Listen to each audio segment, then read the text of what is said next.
오늘 하나님께서 우리에게 주시는 말씀은 신약성경 사도행전 26장 28절의 말씀입니다.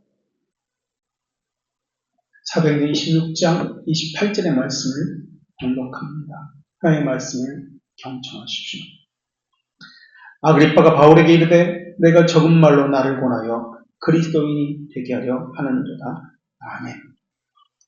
오늘은 우리 자신이 유사 그리스도인인지 참된 그리스도인인지 점검하는 시금석 8번째 시간으로 우리가 하고자 하는 모든 것들이 하나님의 영광을 목적으로 하고 있는지 그렇지 않은지를 보면 그 사람이 가진 신앙이 어떤 것인지 알 수 있다는 것을 말씀드리겠습니다. 특별히 하나님의 영광 가운데서도 하나님의 영광을 우리에게 부어주셨을 때 존재론적인 영광에 대해서 나누도록 하겠습니다. 성경은 대상에 따라 두 가지 영광이 나오는데 하나는 하나님의 영광이고 다른 하나는 세상의 영광 또는 사람의 영광입니다. 하나님의 영광은 하나님에게서 나오는 것이고 세상의 영광은 인간의 성취, 세상의 인정에서 나오는 영광입니다. 하나님의 영광은 영원히 변하지 않는 영광이라면 세상의 영광은 일시적이고 시간이 지나면 사라지는 영광입니다. 세상의 영광을 쫓는 성경의 예는 여러 가지 사건들이 나오는데 우리 이름을 내자 그리고 흩어짐을 면하자라고 했던 바벨탑에 창세기 11장에 영광이 나오고 또 사도행전 12장에 나오는 헤롯 아그리빠 1세의 영광에 대한 말씀이 나옵니다.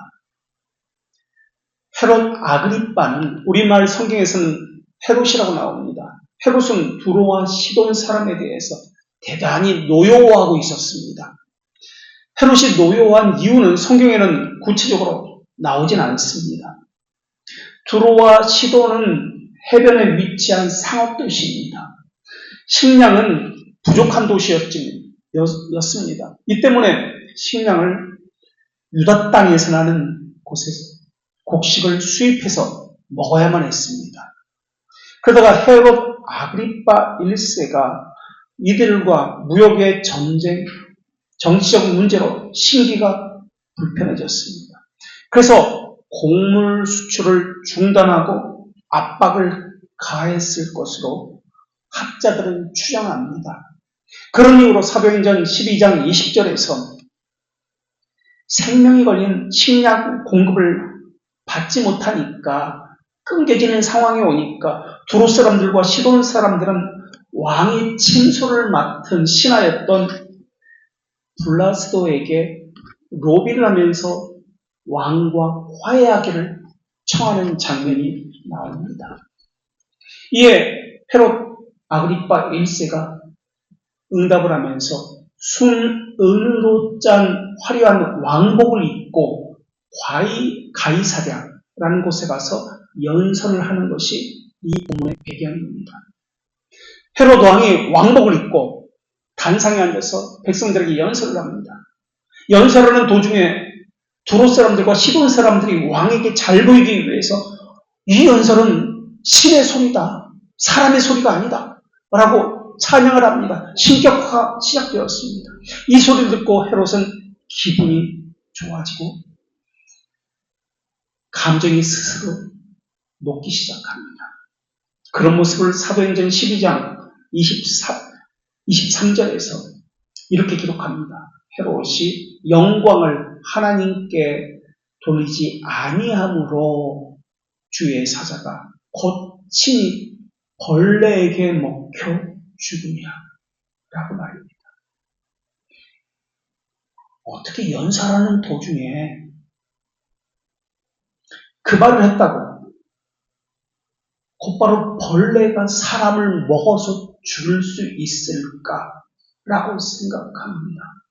이해가 되지 않습니다. 벌레가 무슨 우주 괴물이야? 벌레가 사람을 잡아먹어? 그런데 이 사건은 요세푸스, 역사가 요세푸스의 기록에도 나오는 실질적인 사건입니다. 요세푸스 기록에 의하면 헤롯은 군중의 신격과 찬사를 거부하지 않습니다. 이때 갑자기 극심한 복통을 느끼기 시작합니다. 그리고 그로부터 닷새 동안 심한 복통 가운데 시달리면서 썩어져가는 고통 속에서 54살의 나이로 사망했다고 기록하고 있습니다. 요세푸스는 믿는 사람이 아닙니다. 그냥 순수한 역사가입니다. 우리는 이 기록을 보면서 하나님께서는 왜 하나님의 영광을 가로챘다고 헤롯을 즉시 죽이셨을까? 라는 의문을 갖게 됩니다. 이 사건은 이 헤롯이라는 사람이 어떤 사람인지를 이해하면 금방 이해할 수 있는 문제입니다. 헤롯 아그리파 1세는 혈통적으로 야곱의 형 에서가 있습니다. 에서의 후손인 에돔 사람이었습니다. 로마식으로는 에돔을 이두메라고 불렀습니다. 유대교의 율법을 아주 잘 알고 있었고 삶으로는 철저하게 율법을 지켰던 인물이 에돔 사람이었던 헤롯 아그리파 1세였습니다. 헤롯 가문은 법적으로는 유대인이었습니다. 그러나 정통 유대인들이 볼 때는 피가 섞였다. 이방인들의 피가 섞였기 때문에 가짜 유대인이다. 라고 멸시를 받았습니다. 그래서 헤롯 왕은 나는 정통 유대인이 아니야. 라는 자격지심이 있었습니다. 그래서 헤롯 아그리파 1세는 이 열등감을, 혈통적인 열등감을 극복하기 위해서 정통 유대인보다 더 열심히 율법을 공부하고 철저하게 율법을 아주 철저하게 지켰던 사람이 헤롯 왕입니다. 당시 역사학자 요세푸스의 기록에 의하면 헤롯은 예루살렘에 거주할 때 하루도 거르지 않고 유대교의 정결의식을 치렀고 율법이 금지한 부정한 음식은 절대 입에도 되지 않은 사람이었다라고 기록하고 있습니다. 정결의식은 성경에 나오는 것처럼 손을 씻는 것, 자주 손을 씻는 것, 그리고 온몸을 목욕하는 것, 이러한 것들을 이야기합니다. 손 씻는 것은 단순한 위생을 위해서 손 씻는 것이 아닙니다. 일상에서 자기도 모르게 부정한 것을 만졌을까봐 모든 부정함을 씻기 위한 것이 거룩하고 정결하게 한다는 영적 의미를 가진 것이 손씻기입니다. 그리고 온몸을 씻는 것은 마찬가지입니다. 세례 요한이 세례를 줬던 것처럼 정결 예식을 하는 겁니다. 그런데 목욕탕에서 이렇게 고인물이 사는 것이 아닙니다. 하늘에서 내린 흘러가는 물, 강이나 아니면 땅에서 솟아내는 샘물과 같이 흘러가는 살아있는 물에서만 하는 것이 온몸을 씻는 정결 예식이었습니다. 그래서 이런 시설이 성전 근처에 있었습니다. 어쩌면 헤롯은 왕이었기 때문에 자기 집에 이런 시설을 만들어 놓고 매일매일 정결 예식을 했는지도 모르겠습니다. 거룩함을 지키기 위해서, 율법을 지키기 위해서 매일 아침 온몸을 씻었던 것이 헤롯이었습니다. 이게 정결 예식인데 그 어떤 바리새인들보다 철저하게 자신을 구별했습니다. 율법을 철저하게 지킨 사람이 헤롯 왕입니다. 심지어 유대인들의 절기였던 초막절에는 왕이 전통적으로 신명기 율법책을 낭독하는 전통이 있었습니다. 이때 헤롯이 신명기 말씀이었던 타국인을 너희들 위에 왕으로 세우지 말라라는 이 구절을 읽으면서 자신은 순수한 혈통이 아니다, 유대인 혈통이 아니다라고 한탄하면서 눈물을 흘렸습니다. 그리고 하나님 앞에 간절히 회개하며 호소했습니다. 하나님, 저는 정통 유대인이 아닙니다. 그런데 왕으로 세워졌습니다. 이 모습을 본 유대인들은 감동을 하면서 당신은 우리 형제입니다 라고 위로했던 기록이 요세푸스의 기록에 나옵니다. 이렇게 하나님은 어떤 분인지를 알고 하나님 앞에서 말씀 지키기를 열심으로 했던 사람이, 겸손했던 사람이 헤롯 아그리파 1세입니다. 그런데 왜 이렇게 경건했던 사람이, 이렇게 건강했던 사람이 왜 이렇게 하루아침에 벌레가 먹어서 죽임을 당했을까? 백성들은 당연히 궁금을 했던 것입니다. 우리말 성경에 헤롯이로 나옵니다만 이 사람은 헤롯 아그리파 1세인데 예수님 태어날 당시에 아기들을 모두 죽여버린 헤롯 대왕의 손자가 헤롯 아그리파 1세입니다. 근데 우리말 성경에서는 그냥 헤롯이라고 나와서 그 예수님 시대에 예수님을 죽이기 위해서 있었던 헤롯과 혼돈의 가능성이 있습니다. 자기 할아버지가 유대인의 아기를 다 죽였던 것처럼, 예수님을 죽이려고 했던 것처럼 그 손자인 헤롯 아그리파 1세도 유대인의 환심을 사기 위해서 사도 야고보를 죽인 사람입니다. 유대인이 그것을 기뻐하자 더 열심을 냅니다. 난 하나님을 위해서 더 열심을 했습니다. 그래서 베드로를 잡아서 투옥합니다. 베드로를 죽이기 위해서 교회를 핍박한 사람이 헤롯 아그리파입니다.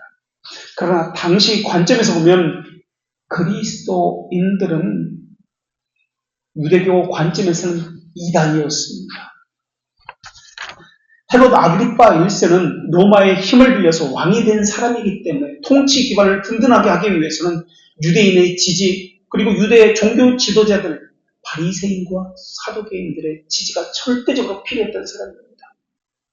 그래서 사도행전 12장 3절에서 말씀에서 나오듯이 헤롯이 야고보를 죽이자 유대인들이 이렇게 기록하고 있습니다. 유대인들이 이 일을 기뻐하는 것을 보고 유대인들이 그것을 기뻐했습니다. 그래서 베드로를 잡아 들이게 되는 것입니다. 기독교인에 대한 그 핍박은 유대 사회에서 인기를 높이는 화장칼이었습니다. 거기다가 로마 제국의 식민지 분봉왕들에게 요구한 가장 중요한 덕목이 있는데 치안유지입니다. 팍스 로마나였습니다. 그래서 헤롯의 입장에서 보면은 이 기독교는 기존 사회를 흔들어버리는 성전 체계를 위협하는 위험한 나사렛 이단이었습니다. 사회적인 소유를 일으킬 수 있는 시한폭동과 같은 것이었습니다. 그래서 이것을 진압하는 것은 왕으로서의 기본적인 의무였습니다. 헤롯 아그리파 1세는 율법을 수호하는 왕의 모습을 보였습니다. 그리고 유대 지도자들의 전폭적인 지지와 환심을 사는 정책들을 펼쳤습니다. 그런 관점에서 당시 교회 지도자였던 사도 야고보를 죽인 것이고 베드로를 잡아서 감옥에 가둔 것입니다. 에돔 출신이라는 혈통적 약점을 가졌던 헤롯 아그리파 1세는 유대인의 눈을 의식해서 나는 너희 정통 바리새인들보다 더 완벽하게 율법을 지키는 정결한 왕이다 라는 것을 시각적으로 보여주기 위해서 이 복잡한 의식을 매일매일 하루도 거르지 않고 수행했던 사람입니다. 우리는 여기서 헤롯과 바울을 비교하지 않을 수 없습니다. 헤롯도 바울도 모두 당대 최고의 엘리트 코스를 밟은 사람입니다. 둘 다 초기 교회를 잔인하게 박해했던 공통점이 있는 사람입니다. 헤롯과 바울 둘 다 하나님을 대적한 사람이고 둘 다 살인자입니다. 그래서 성경을 보면 헤롯 아그리파 1세와 사도 바울은 가장 극적으로 비교 대상이 됩니다. 그럼 사도 바울, 헤롯 아그리파 1세의 차이는 무엇이었을까요? 왜 한 사람은 가장 영광스러운 인물로 전해져 내려오고 왜 한 사람은 비참하게 죽음을 맞이한 사람으로 전해져 오는 것입니까? 이 둘은 겉으로 볼 때는 동일합니다. 아주 경건하게 보였습니다. 율법을 아주 철저히 지킨 사람으로 보였습니다. 그러나 이 둘은 누구의 영광을 구했는지에 따라서 인생의 결말이 완전히 갈라졌습니다. 한 사람은 사도 야고보를 죽였고 한 사람은 스데반을 죽인 사람입니다. 둘 다 종교적이었고 둘 다 정치적 엘리트였습니다. 그러나 헤롯은 유대인들의 환심을 사기 위해서 자신의 왕권 강화를 위해서 기독교인들을 핍박한 사람입니다. 사도 야고보를 죽인 것도 정치적인 철저한 계산 때문에 그랬습니다. 동기에 있어서 항상 자기를 염두에 두었던 사람이 헤롯 아그리파입니다. 겉으로는 경건한 사람이었습니다. 겉으로는 하나님을 두려워했던 사람입니다. 그러나 하나님 겉모습을 보신 것이 아니라 그 속마음에 있던 교만을 보셨던 겁니다. 겉으로는 사도 바울도 헤롯도 경건하고 종교적으로 열심히 있던 사람이었습니다. 그러나 하나님은 만월의 여김을 받는 분이 아니십니다. 그 중심을 보시고 양심을 보시는 분입니다. 교만한 사람은 마음이 아니라 자기 말, 행동에 더 신경을 씁니다. 사람은 무엇을 가졌는지, 해빙, 무엇을 성취했는지, 두인, 사람의 등급을 나눕니다. 돈, 명예, 외모, 이런 조건을 가지고 사람을 취급하고, 이러한 조건들이 사라지면 가치도 없다라고 생각합니다. 그러나 하나님은 두인이 아니라, 해빙이 아니라, 무엇을 가졌는지, 무엇을 성취했는지가 아니라, 그의 존재, 그가 누구인가, 이 존재에 관심을 가지고 계십니다. 하나님은 사람이 하나님의 형상대로 지음받았다는 그 본질적 사실 하나님 조건 없이 사랑하시는 분이십니다. 아무런 자격, 화려한 옷, 조건 갖추지 못했을지라도 하나님은 존재 자체를 사랑하셔서 우리에게 찾아오시는 분이 은혜고 복음입니다. 그러나 교만한 사람은 하나님께서 자기를 어떻게 인정하시냐, 어떻게 보시느냐, 이것보다도 사람들이 자기를 어떻게 생각하느냐에 관심을 가지고 있습니다. 그래서 만약 그 교만한 사람이 설교자라면 그 사람은 하나님 앞에서가 아니라 사람들이 어떻게 생각할까, 어떻게 사람들이 나를 더 인정하고 사람들에게 어떻게 내 이름이 더 알려질까, 이것에 관심을 기울여서 설교할 것입니다. 교만한 사람은 하나님을 향한 경외, 진리, 자신의 마음에 영향을 미치도록 하는 수고는 하지 않을 것입니다. 교만한 사람은 말씀의 책망을 참지 못하기 때문에 감정적으로 표출하고 분노하면서 자신의 성향을 노골적으로 드러내면서 하나님의 통치 아래 사는 것을 견딜 수 없어 할 것입니다. 교만한 사람은 교회 안에서 자기가 있어야 할 위치를 만족하지 못합니다. 야망을 가지고 교회를 지배하려고 합니다. 만약에 자기 뜻이 이루어지지 않으면 교회를 분열시켜서라도 자기 직성을 풀려고 할 것입니다. 교만한 사람은 자기를 높이기 위해서 교회와 목사의 행동을 비난하고 불평하도록 다른 사람들도 부추길 것입니다.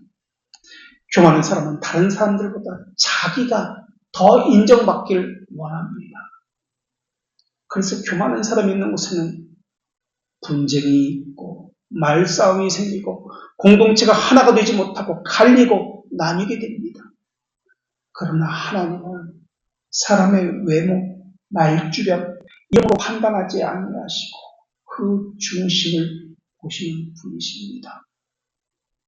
하나님은 얼굴을 들기를 부끄러워하는 사람, 자신은 아들이 아니라 마치 탕자처럼 노예 중 하나로 취급할 가치도 없다라고 생각하고 가슴을 치면서 머리 서서 하나님 불쌍히 여기소서, 나는 죄인으로서이다 하는 영혼을 가까이 하십니다. 하나님께서 헤롯을 심판해서 죽이신 이 결정적인 이유는 사도행전 12장 23절에 명확하게 기록되어 있듯이 헤롯이 영광을 하나님께로 돌리지 아니하였으므로입니다.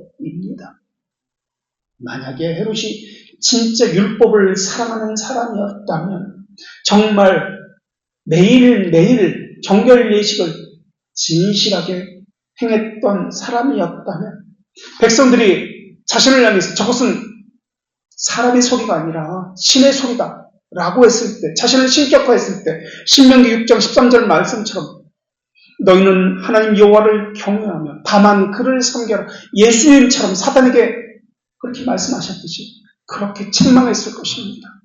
연설을 멈추고 옷을 찢으면서 그렇게 대중들을 꾸짖었을 것입니다. 그런데 헤롯은 그렇지 않습니다. 그 찬사를 즐겼습니다. 오히려 이것이 당연하다는 듯이 영광을 스스로 취했습니다. 지금까지 율법을 공부했습니다. 매일매일 정결 예식을 행했습니다. 하나님을 두려워했다라고 사람들이 그렇게 평판이 알려졌습니다. 그렇다면 헤롯의 종교 생활은 무엇이었단 말입니까? 헤롯의 경건은 자기를 살피는 경건이 아니었습니다. 하나님 앞에서 자기를 낮추는 경건이 아니라 왕권을 지키기 위한 정치적 계산이었습니다. 하나님께서는 헤롯의 중심에 있었던 기만, 위선을 보신 것입니다. 성경을 보면은 단 한 번의 실수로 심판하시는 경우는 없습니다. 하나님은 즉각 심판하지 아니하십니다. 죄인의 악함과 가식이 완전히 드러나서 변명의 여지가 없을 때까지 기다리시는 분이 하나님이십니다. 성경은 이것을 죄악이 가득하기까지, 관여하여까지라고 표현하고 있습니다. 노아의 홍수는 80년간이나 하나님께서 기다려주셨습니다.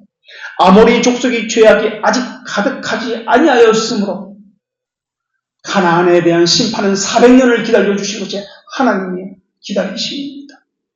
주의 약속은 어떤 이들은 더디다고 생각하는 것 같이 더딘 것이 아니라 오직 주께서 너희에 대해서 오래 참으시고 아무도 멸망하지 아니하시고 다 회개하기를 원하십니다. 이 말씀 때문에 기다리시는 것입니다. 헤롯의 심판도 단 한 번의 사건 때문에 심판한 것이 아닙니다. 죄가 머리끝까지 쌓인 결과 죄가 관여하기까지 참으셨기 때문에 그렇습니다. 그러나 사람들은 겉으로 드러난 것만 봅니다. 그 마음 자세가 어떤지 그것은 신경 쓰지 않습니다. 그래서 사람들은 저렇게 경건한 왕이 우리를 위해서 하나님의 정책을 펼쳤던 저 왕이 왜 저렇게 됐지? 이상하다고 생각했을 것입니다. 왜 하나님은 이렇게 경건한 왕을 죽이시는 것이지? 헤롯은 자신의 정치적 이익 때문에 사도 야고보를 죽인 사람이고 베드로까지 죽이려 한 사람입니다. 심지어 베드로가 천사의 도움으로 탈옥을 했을 때 감옥을 지키던 파수꾼들을 고문한 사람입니다. 그리고 그들을 사형에 처하는 왕이 헤롯입니다. 잔인한 왕입니다. 성령의 역사를 방해한 왕, 교회를 핍박한 왕, 생명을 경시한 왕, 그럼에도 회개하지 아니한 헤롯의 영적 무감각과 완악함을 보시고 하나님은 마침내 심판의 손길을 펴신 것입니다. 매주 예배하고 있다고요? 매주 경건하게 신앙 고백하고 있다고요? 헤롯도 그렇게 했습니다. 매일 아침 눈을 뜨면 일과 중에서 가장 먼저 한 것이 정결 예식이었습니다. 성경을 읽고 묵상을 하고 있다고요? 헤롯은 그것을 평생을 한 사람입니다. 자기를 구별한 사람이 헤롯이었습니다. 예배와 의식을 철저히 지킨 사람이 헤롯 왕이었습니다. 구제를 했다고요? 교회를 위해서 많은 헌신을 했다고요? 헤롯은 모세라는 율법의 규정대로 했습니다.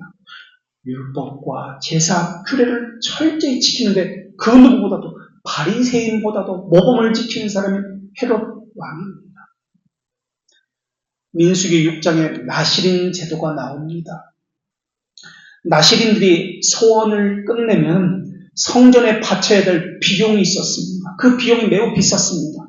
헤롯은 가난한 나시린들을 위해서 재물의 그 비용을 자신이 다 전액 내준 왕입니다.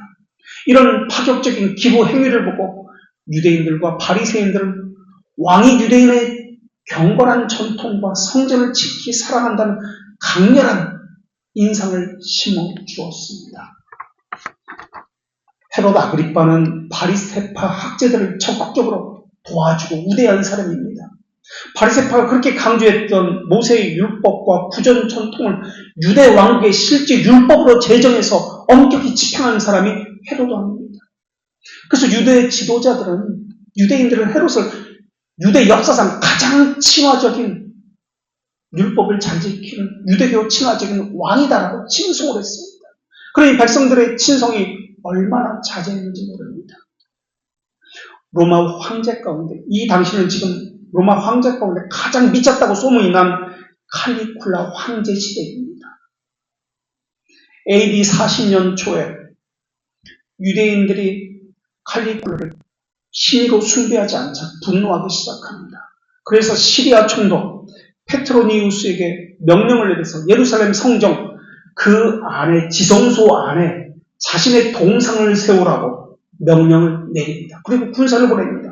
이 소식을 들은 유대인들은 농사를 다 그만두고 총대기에 몰려와서 우상 숭배를 하느니 차라리 우리를 죽여주십시오 라고 비폭력 저항을 펼쳤습니다. 이때 헤롯 아그리빠 1세는 자기 목숨을 내걸고 황제를 찾아가서 황제를 설득합니다. 그리고 황제의 명령을 철회시켰습니다. 어떻게 성전에, 그것도 지성소에 황제의 신상을 세우냐라고 말입니다.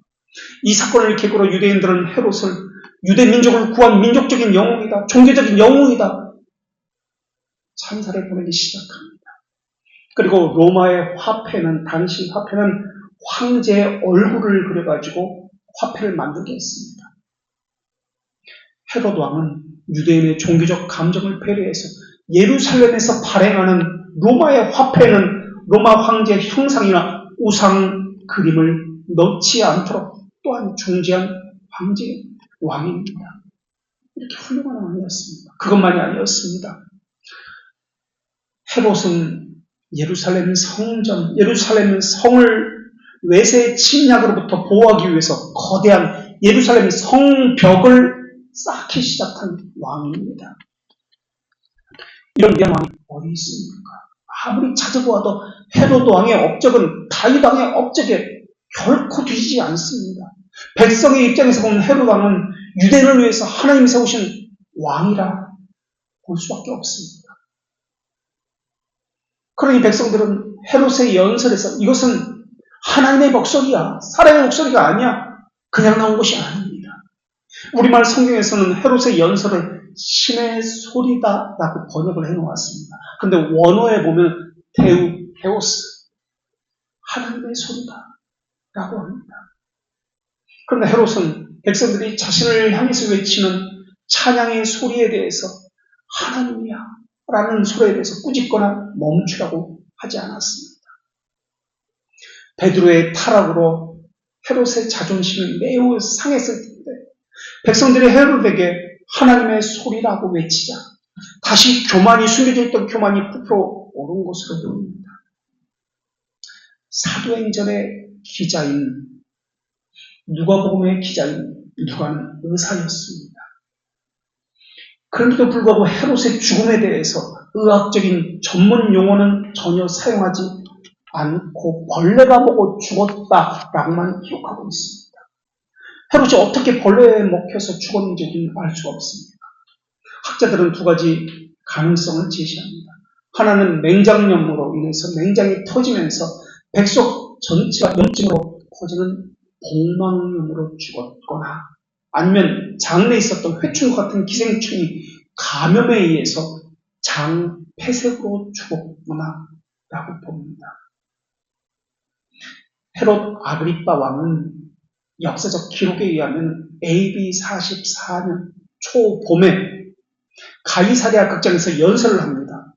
연설을 하는 도중에 갑자기 극심한 복통을 호소하면서 그 자리에서 쓰러집니다. 그리고 쓰러지면서 극심한 고통 속에서 누워있다가 불과 5일 만에 사망을 합니다. 누가는 의사였습니다. 그런데도 의학적인 지식을 가지고 헤롯이 어떻게 죽었는지를 말하지 않습니다. 그 죽음에 대해서 그 의학적인 지식을 동원해서 말하지 않은 이유는 헤롯의 죽음은 의학적인 원인보다 헤롯이 죽게 된 근본적인 원인을 더 강조하기 위해서였다고 보여집니다.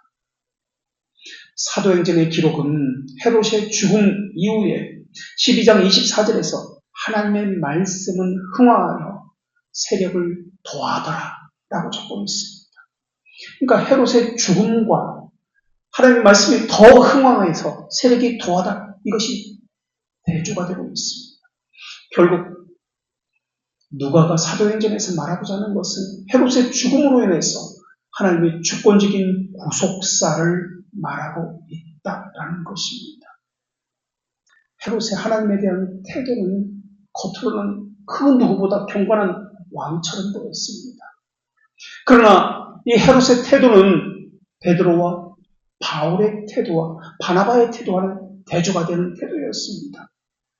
베드로는 고넬료가 베드로 앞에서 절을 하자 헤롯과는 다르게 고넬료를 일으키면서 나도 사람이라, 성정이 있는 사람이라 나에게 절하지 말라고 이야기합니다.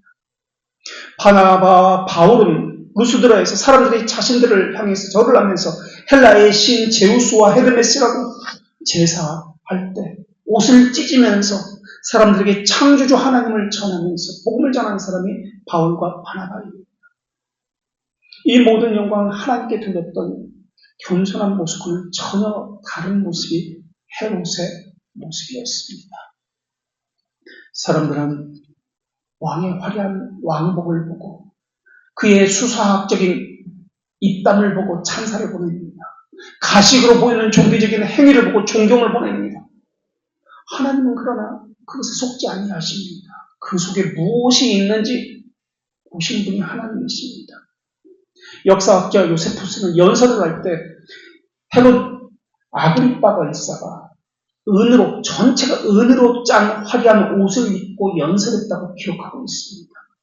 햇살이 은을 비치면서 이것이 반사되어서 빛이 나기 시작하자 군중들은 그 외양에 압도되어서 사람이 아니다, 신의 소리다라고 찬산을 보냈다라고 그렇게 요세푸스는 기록하고 있습니다. 사람들은 왕이라는 지위 앞에서, 절대적인 힘 앞에서, 외모 앞에서 본능적으로 아첨 섞인 찬사를 보냅니다. 군중의 찬사는 가시적인 것을 보고 잘 보이기 위한 정치적 행동이었습니다. 이렇게 지위, 겉으로 보이는 옷을 얻는 찬사는 조건부입니다. 그 자리에서 내려오면, 그 옷을 벗으면 그 찬사도 순식간에 사라집니다. 하나님은 사람들의 이러한 찬사가 아무것도 아니라는 것을 분명히 보여주셨습니다. 사람들은 가시적인 것에 찬사를 보냅니다. 외형, 옷, 권력, 숫자. 이들의 찬사는 존재에 대한 찬사가 아니라 조건을 향한 찬사일 뿐입니다. 그리스도인이 존귀함을 입는 것은 조건이 아니라 존재 때문에 그렇습니다. 그 존재가 하나님으로부터 오기 때문에 그렇습니다. 존재이기 때문에 그 안에 있는 생명이 저절로 하나님의 영광을 드러내는 행동을 하기 때문에 그렇습니다. 존재가 없기 때문에 하나님을 향한 영광도 없는 것입니다. 헤롯은 조건, 외양으로 헤롯은 조건과 외양으로 사람들의 찬사를 받는 대표적인 사람입니다. 그러나 그의 존재에는 생명이 없었습니다. 그렇다면 헤롯과 바울의 차이가 무엇입니까? 헤롯은 자기 영광을 위해서 교회를 핍박한 사람입니다. 바울도 교회를 핍박한 사람입니다. 그러나 헤롯은 자기 이름을 위해서 핍박한 사람이지만은 바울은 하나님의 율법을 순수한 열정 때문에 교회를 핍박한 사람입니다. 결정적인 것은 헤롯 아그리빠는 바울과는 다르게 부활하신 예수님의 권능, 천사에 의한 베드로의 기적적인 탈옥을 경험하고도 그 사건 앞에서 회개하지 않았던 사람입니다. 끝까지 권력을 주고 사람들의 신격화된 찬사를 받아 사람입니다. 그리고 결국에는 하나님의 심판을 받아서 비참하게 최후를 마친 사람입니다. 그러나 바울은 그렇지 않았습니다. 물론 잘못된 지식 위에서 출발했습니다. 잘못된 방향으로 나아갔습니다. 그리고 자신이 알고 있는 그 지식 때문에 기독교인들의 신상 모독자라고 진심으로 믿었습니다. 겉으로 볼 때는 둘 다 살인자였습니다. 둘 다 교회를 핍박한 자였습니다. 둘 다 하나님을 대적한 사람이었습니다. 그러나 헤롯과 바울의 동기는 큰 차이가 있었습니다. 헤롯은 자신의 잘못을 돌이키지 않았습니다. 하나님의 위대한 이 기적을 보고서도 말입니다. 그러나 사도 바울은 자신의 잘못, 무지를 깨닫고 즉시 돌이켜서 박해자에서 이방인을 위한 사도로 인생이 180도 바뀌게 되었습니다. 사람은 잘못된 지식을 가질 수도 있습니다. 잘못된 판단 때문에 교회를 핍박할 수도 있습니다. 교인들을 한시적으로 고통스럽게 할 수도 있습니다. 심지어 교회를 파괴하고 찢어놓을 수도 있습니다. 잘못된 지식이 그 안에 들어갔기 때문에 말입니다. 그러나 그 동기에 있어서 하나님은 겉으로 드러난 행위를 본 것이 아니라 그 동기를 보신 것입니다. 헤롯은 자기 영광을 위해서였습니다. 자기 영광을 위해서 율법을 공부한 사람이고 하나님을 찾았던 사람입니다. 그러나 사도 바울은 비록 잘못된 방향이었지만 오직 순수하게 하나님의 영광을 위해서였습니다. 헤롯은 세상의 영광과 자기 왕자를 지키는 것이 최종 목적이었습니다. 그러나 사도 바울은 하나님의 영광, 물론 잘못된 지식 위에 바탕이 되었지만 최종 목적은 하나님의 영광이었습니다. 그래서 사도 바울은 바른 지식을 갖게 되면서 예수 그리스도를 아는 지식이 가장 고상하다고 여겼기 때문에 자신이 가진 모든 명예, 기득권, 이런 것들을 배설물처럼 버리게 되었습니다. 매를 맞고 감옥에 갇히면서도 오직 하나님의 영광만이 자신의 삶의 의미가 되었습니다. 헤롯은 세상의 영광을 움켜쥐다가 벌레에게 먹혀서 허무하게 사라진 실패한 권력자였다면 사도 바울은 세상의 모든 것을 버리고 하나님의 영광을 위해서 살았던 사람입니다. 헤롯은 사람들에게 찬사를 받은 사람이었으나 하나님에게는 버림받은 사람이었습니다. 그러나 바울은 사람들에게는 잊혀지고 버림받은 사람이었으나 하나님에게는 기억된 사람이었습니다. 사무엘상 15장에 나오는 사울 왕도 아멜렉과의 전쟁에서 이긴 뒤에 헤롯처럼 하나님의 말씀보다도 백성들의 인정을 받기 위해서 자신의 이름을 높이기 위해서 기념비를 세우고 일을 하다가 왕위를 잃게 되었습니다. 이렇게 성경은 세상 영광과 하나님의 영광을 대조합니다. 그리고 하나님은 그 안에 무엇을 담고 있느냐를 보시는 분입니다. 사람은 겉으로 드러난 외모를 봅니다. 가시적인 것을 봅니다. 그러나 하나님은 사람은 외모를 보거니와 나 여호와는 중심을 보느니라 라고 말씀하십니다. 예레미야 17장 10절에서는 나 여호와는 심장을 살피고 폐부를 시험하고 각각 그 행위와 그 행실대로 보응하니라고 말씀하셨습니다. 심장은 코르데 마음을 의미하고 폐부는 깊이 숨겨져 있는 동기, 이유, 원인을 뜻하는 단어가 폐부라는 단어입니다. 헤롯이 사도 야고보를 죽인 이유, 베드로를 가둔 표면적인 이유, 이것은 하나님의 율법을 수호하기 위해서였습니다. 표면적으로는.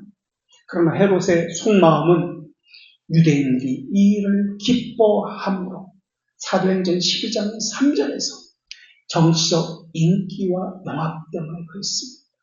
이것이 점점 쌓여서 사도행전 12장부터 계속 쌓여서 23장까지 지금 오게 될 겁니다.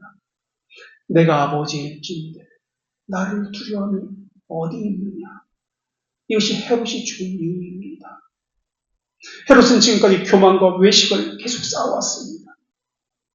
그러나 하나님께서는 기다리고 회개하기를 참으셨습니다. 하나님은 심판 때 그냥 즉각적으로 하시는 분이 아닙니다. 최종적이고 결정적인 사건이 죄가 가득 차기까지 기다리시고 그때 심판하시는 분입니다. 헤롯의 심판이 바로 지금 이 순간입니다. 인간의 교만에는 평소에는 숨겨져 있습니다. 그러나 결정적인 순간에 상황과 맞아떨어지면 밖으로 표출되어집니다. 가이사랴 광장에서 백성들이 헤롯을 향해서 하나님의 소리다 라고 외쳤을 때 헤롯의 마음속에는 그래 내가 이 정도야. 내가 대단한 존재야. 자부함이 있었고 영적인 눈몸이 가득 찼다고 보여집니다. 영적 무감각과 양심에 화인 맞은 것이 화려해졌기 때문에 하나님께서는 결정적으로 이 사건 때문에 하나님 헤롯에게 심판을 내리셨습니다. 얼마나 많은 돌이킴의 기회를 헤롯에게 주셨는지 모릅니다. 감옥에 갇힌 베드로가 천사를 통해서 기적적으로 탈출했을 때 그때도 이적을 보고서 회개할 수 있었습니다. 예수님이 부활했을 때도 헤롯은 회개할 수 있었습니다. 초자연적인 권능이 어디서부터 왔는지 분명히 헤롯에게 보여줬습니다. 그런데 헤롯은 하나님의 어미하심을 인식한 것이 아니라 옥문을 지키는 사람들을 불러가지고 고문을 계속했습니다. 그리고 결국에는 죽였습니다. 말씀을 연구하는 사람이 이렇게 할 수 있습니까? 거룩하고 경건한 정결의식을 매일 행하는 사람이 이렇게 할 수 있습니까? 초자연적인 역사 뒤에 나오는 하나님의 권능을 두려워하고 교만을 멈춰야 되는 것 아닙니까? 그런데 헤롯은 하나님의 초자연적인 역사를 경험하고도 오히려 더 분노하면서 자신의 이권을 챙겼던 사람입니다. 헤롯의 양심이 마비가 됐다는 것을 하나님께서는 이 사건을 통해서 확인하셨습니다. 헤롯의 종교적인 열심은 하나님과는 상관이 없는 가짜 신앙이구나, 외식이구나, 만천하에 공개한 사건이 바로 이 사건입니다. 아직도 정신을 못 차리고 교회를 위하는 척하고 있습니다. 겉으로는 경건한 척하고 있습니다. 헤롯은 겉으로 드러난 행동을 사람들에게 이것을 통해서 찬사를 받았습니다. 그러나 하나님에게는 그 찬사는 거짓 찬사라는 것을 알고 계셨고, 드러난 행동을 보고 하신 것이 아니라 하나님은 원래부터 헤롯이 가진 마음, 그 존재를 아셨던 것입니다. 그래서 헤롯의 신앙의 정체를 아셨기 때문에, 그것은 교만과 외식이라는 것을 아셨기 때문에 심판하신 것입니다. 성경에 보면 영광이라는 단어가 히브리어로 카보드라는 단어가 나옵니다. 헬라어는 독사라는 단어가 나옵니다. 이 구약의 카보드라는 단어는 무게가 있다, 존재의 무게, 위엄을 나타낼 때 사용하는 단어입니다. 그래서 하나님의 본질적인 무게, 위엄, 압도적인 가치를 표현할 때 사용되는 단어가 카보드입니다.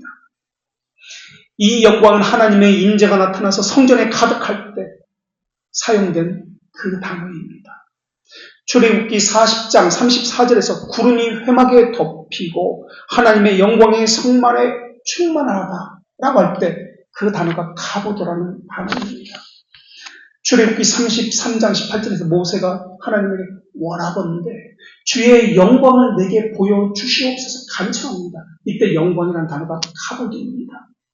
시편 24편 7절에서 예루살렘 성에 언약궤가 들어갈 때 문들아 너희 문을 들지어다. 영원한 문들아 너희 머리를 들지어다. 영광의 왕이 터졌다 할 때 영광이라는 단어도 이 카보드라는 단어입니다.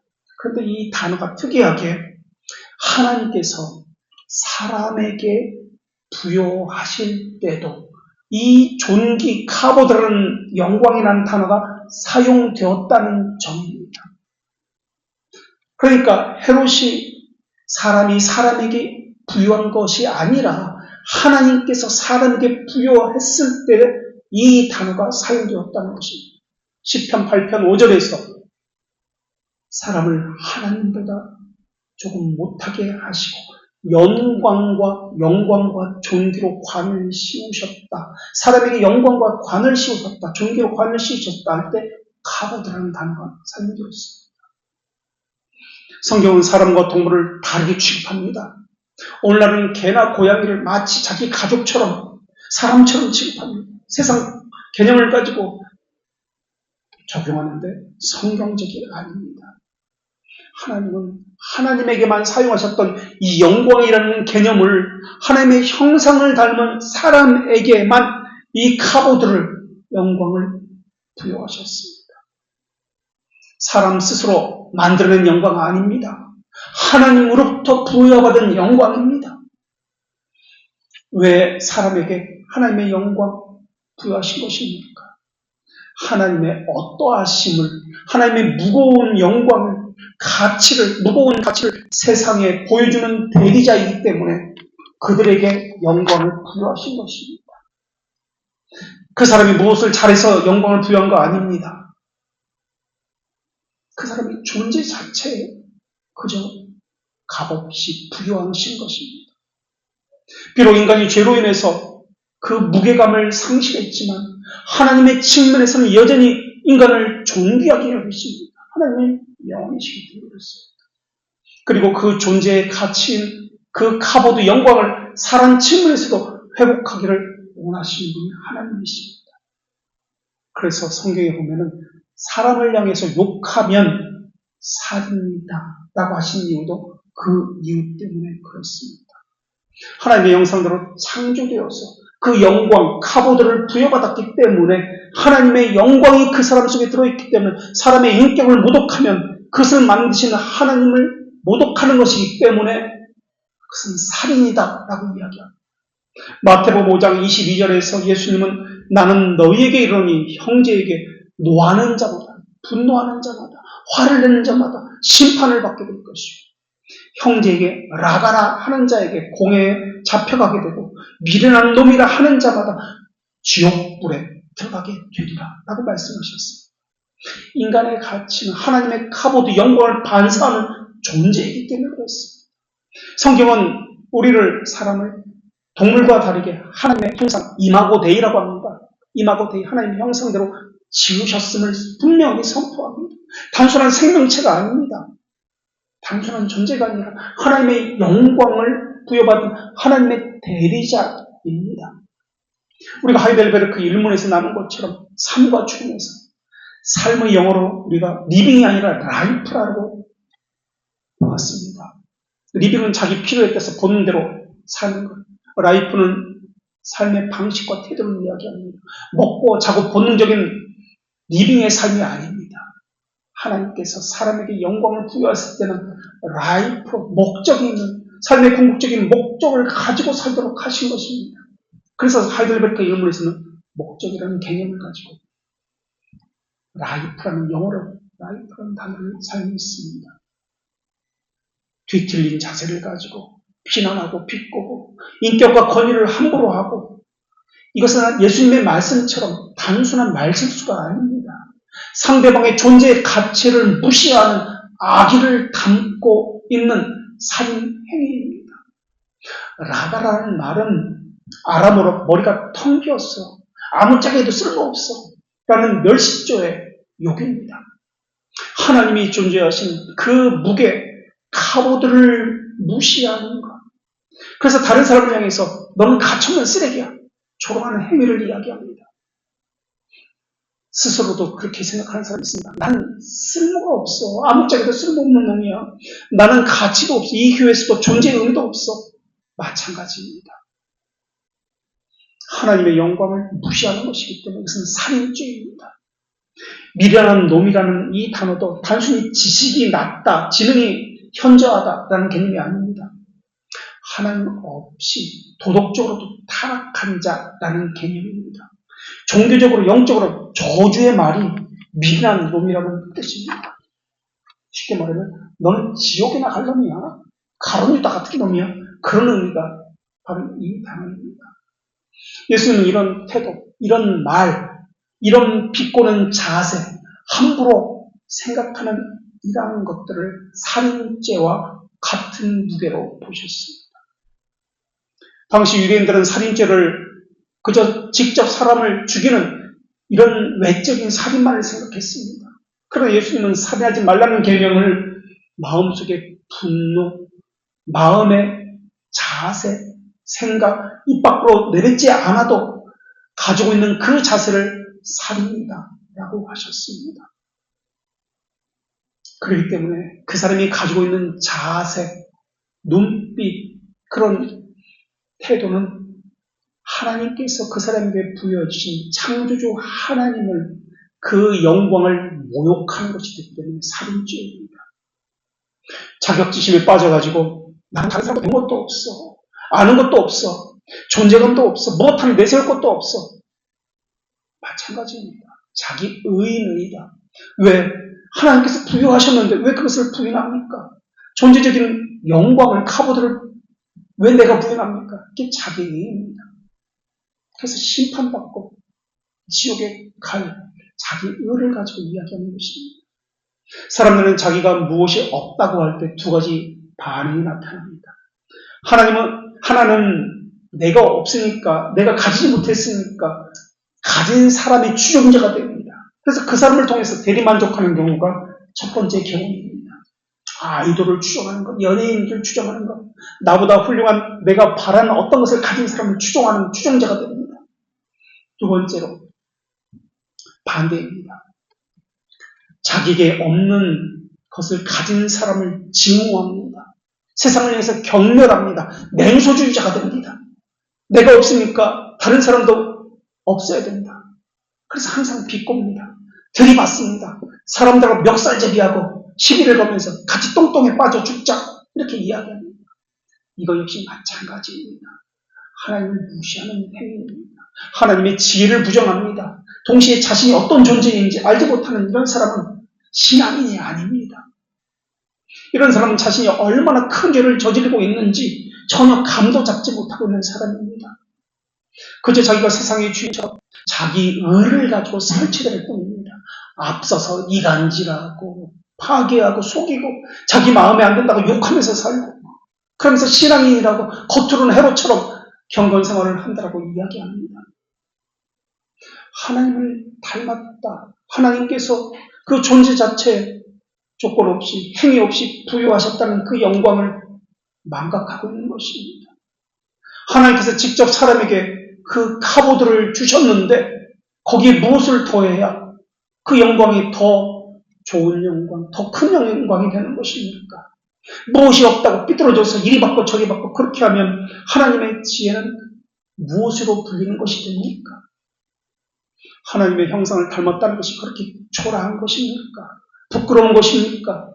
자존심이 상하고 자격심을 갖게 만드는 것입니까? 그런 생각 자체가 불신앙이고 적그리스도적 생각입니다. 그래서 하나님께서 그 사람을 심판하시고 그래서 그 사람을 살인이다라고 말씀하시는 것입니다. 동물을 사람처럼 생각하는 것도 마찬가지입니다. 자기를 비천하게 동물처럼 본능에 따라 사는 것도 적그리스도이지만 동물을 사람처럼 높이는 것도 적그리스도입니다. 하나님의 영광, 카보드를 삼아서 카보드를 받은 사람은 사람됨으로 존재 이유를 분명히 해야 합니다. 신약성경에서 헬라어로 영광은 독사라는 단어를 사용합니다. 독사 역시 구약의 카보드라는 단어를 계승한 단어입니다. 헬라어 구조에서는 평판, 명예를 뜻하지만 성경에서는 이 단어가 하나님 본성의 신성, 광채, 구원의 영광을 나타내는 개념으로 사용되었습니다. 그래서 누가복음 2장 9절에서는 주의 사자가 서서 주의 영광을 두루 비추네 그들이 크게 무서워한지라 할 때 이 단어가 사용되었습니다. 요한복음 1장 14절에서 말씀이 육신이 되어 우리 가운데 거하시며 우리가 그의 영광을 보니 할 때도 독사, 그러니까 구약의 카보드라는 단어가 사용되었습니다. 로마서 8장 16절에서도 성도가 장차 참여하게 될 구원의 영광을 말할 때도 이 독사라는 단어가 사용되었습니다. 주님에서 찾습니다. 나라와 권세와 영광이 아버지께 있습니다. 라고 할 때도 이 독사라는 단어가 사용되었습니다. 그렇다면 구약의 카보드와 헬라어의 독사의 차이는 무엇입니까? 카보드가 무게, 가치가 있다라는 위험과 관련된 단어라면 신약의 독사, 헬라어는 광채로 드러나다, 빛이 나다라는 개념의 영광을 이야기합니다. 그러니까 성경에서 영광이라는 개념은 보이지 않는 무게감, 위험감이 신약에서는 겉으로 빛나다, 드러나다, 완전히 우리 눈앞에 나타났다라는 개념으로 영광이라는 개념을 완성하여 사용하고 있습니다. 그러니까 하나님의 영광이 구약의 개념으로 카보드가 우리 안에 부어졌다면 신약의 개념으로 그 영광을 받은 사람은 겉으로 독사, 빛을 내다, 드러낸다 라는 말. 존재이기 때문에 그렇습니다. 그 영광을 하나님의 자녀는 받았습니다. 그렇기 때문에 그리스도인은 조건이 아니라 존재입니다. 존재로 그들의 가치가 판단받는 것이 조건으로 받는 것이 아닙니다. 빛과 소금이 되라가 아닙니다. 이미 존재입니다. 존재의 빛과 소금이다. 소금과 빛이다.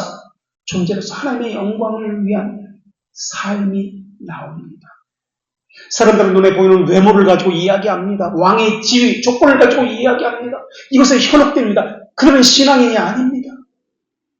하나님은 그 사람의 본질인 존재, 마음을 감찰하십니다. 그 존재도 그 마음도 하나님께서 부여하신 것에 의존하여 생기는 것입니다. 하나님은 그 존재를 유일한 가치로 여기십니다. 하나님께서 그 사람에게 존재의 가치를 부여했기 때문에 카보드의 영광, 독사의 영광을 주셨기 때문에 그렇습니다. 그래서 진정한 그리스도인은 기도를 하고 말씀을 듣고 구제하고 금식하고 회개하고 순종하고 돈 벌고 친구들과 교제하고 하는 삶의 모든 목적이 그 존재의 이유인 하나님의 영광이 있습니다. 모세의 지팡이가 모든 술사의 지팡이를 집어삼킨 것처럼 하나님의 영광은 다른 모든 목적들을 집어삼키는 궁극적인 목적입니다. 유사 그리스도인은 이 점에서 실패합니다. 그들의 목적은 부패했습니다. 헤롯처럼 자기만 아는 이기심을 가지고 경건을 하고 겉으로 보이는 사람들에게 보이는 것들을 행합니다. 유사 그리스도는 결코 자기를 버리지 않습니다. 조건을 버리지 않습니다. 그렇기 때문에 그들은 믿는다고 하지만 자기 자신보다 더 높은 목적은 그들에게 없습니다. 하나님도 자기보다 아래에 있다고 생각합니다. 이것이 헤롯 아그리빠의 신앙이고 사람들의 찬사를 받았던 헤롯 아그리빠의 신앙입니다. 지금까지 8가지 시금석으로 우리가 우리 자신을 검증해 보았습니다. 내가 가진 신앙이 참된 신앙인지 아닌지 8가지 시금석은 이렇습니다. 첫째, 복음적인 입장에서 그리스도와 친밀합니까? 둘째, 은혜가 행위의 으뜸이 되고 있습니까? 셋째, 의무의 주제만 아니라 의무의 형식도 함께 살피고 있습니까? 넷째, 순전합니까? 다섯째, 내 내부에는 외부 율법과 상응하는 내면이 있습니까? 여섯 번째, 의무를 행하되 의무 이상으로 행하고 있습니까? 일곱 번째, 모든 계명에 순종하고 있습니까? 여덟 번째, 하나님의 영광이 모든 것의 목적입니까? 이것이 오늘 우리에게 주시는 하나님의 말씀입니다.